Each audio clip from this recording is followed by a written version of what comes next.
What if I told you the United States stole half a country?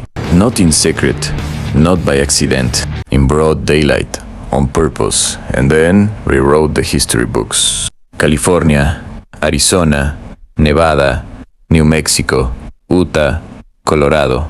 You think the chiefs were always American? They weren't. And here's the question that'll keep you watching till the very end. Was this the birth of a superpower or the greatest land heist in modern history? The year is 1845. America is hungry. Not for food, for land. President James K. Polk has one obsession, a dangerous idea called manifest destiny. The belief that God himself gave Americans the right to own everything, from the Atlantic Ocean to the Pacific. Every mountain, every river, every inch of soil, even if someone else was already living on it. There's just one problem. Mexico owns it.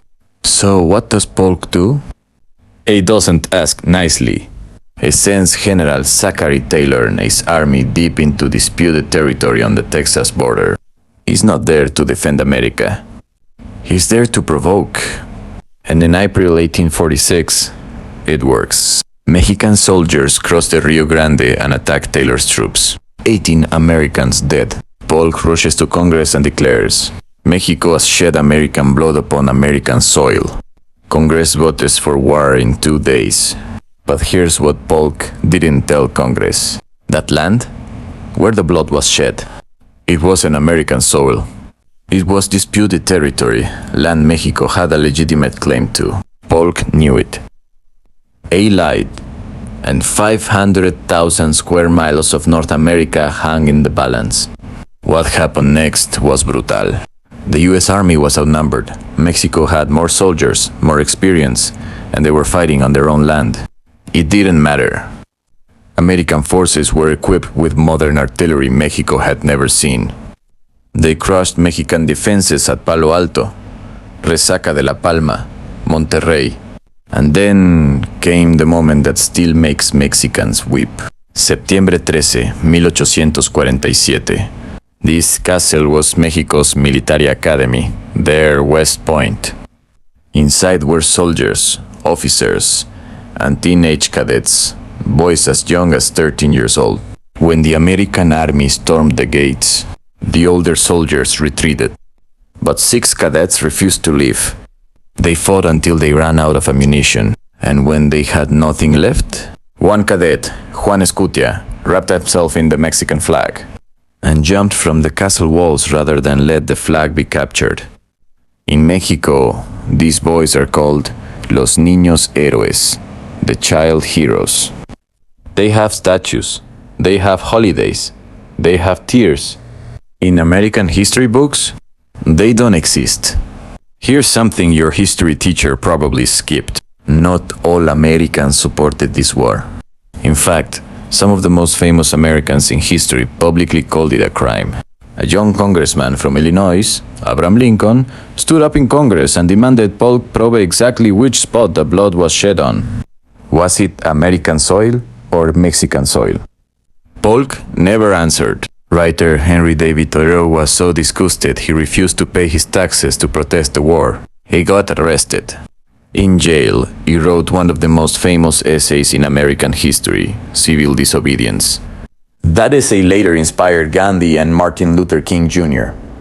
A war built on a lie accidentally created the blueprint for peaceful resistance. And then there was Ulysses S. Grant, who fought in the war and later wrote in his memoir, I do not think there was ever a more wicked war than that waged by the United States on Mexico. The man who fought in it called it wicked. Let that sink in. By 1848, Mexico was broken. American forces occupied Mexico City, their own capital. Mexico had no choice. They signed the Treaty of Guadalupe Hidalgo. And with that signature, Mexico lost 55% of its entire territory. In exchange, $15 million. $15 million for what would become California, Arizona, Nevada, Utah, New Mexico, Colorado, and parts of Wyoming. California alone, just 1 year later, would produce billions in gold during the gold rush. America paid $15 million for land worth everything, and they called it a purchase. Some purchases look a lot like robbery. Now, here's where it gets personal. Because this war didn't end in 1848. It's still happening today. Every debate about the US-Mexico border, every conversation about immigration, every news story about people crossing the desert to reach California or Arizona, that land used to be theirs. The people crossing the border? In many ways, they're going back.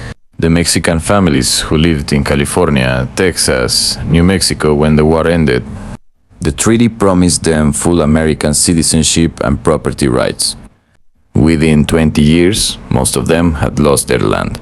Through legal tricks, fake courts, outright theft. The treaty was worth nothing. So we come back to the question from the very beginning. Was this the birth of superpower or the greatest land heist in modern history? Here's the honest answer. Both. The United States used this war to become the most powerful nation on Earth.